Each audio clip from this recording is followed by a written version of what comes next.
বগুড়ার শিবগঞ্জ উপজেলার আলু চাষে বিখ্যাত একটি উপজেলা। এই উপজেলার আলু চাষিরা ২০,০০০ হেক্টর জমিতে আলু চাষাবাদ করে থাকেন।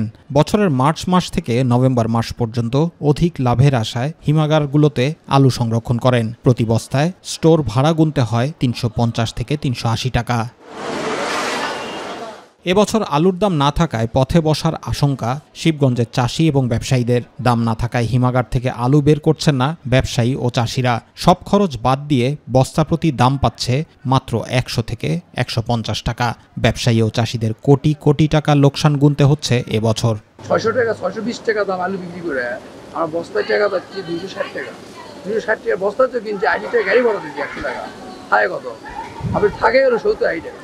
আলুর দাম কি খালি ৬০ কেজি ৭০-৮০ টাকা? অনেক টাকা লস। আমাদের সরকারের কাছে একটু আবেদন থাকবে যে আলুর ন্যায্য বাজার দিয়ে আমাদের যেন পুঁজিটা ফেরত পায়। হিমাগার থেকে আলু বের না হলে আলু পচে যাওয়ার আশঙ্কা করছেন সাধারণ মানুষ।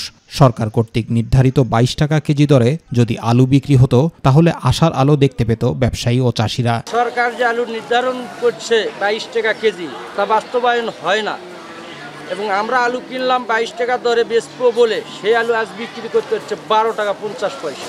এমন অবস্থা যে আমাকে লেবারই করে খাওয়া লাগতেছে। আলু সর্বশান্ত সব শেষ।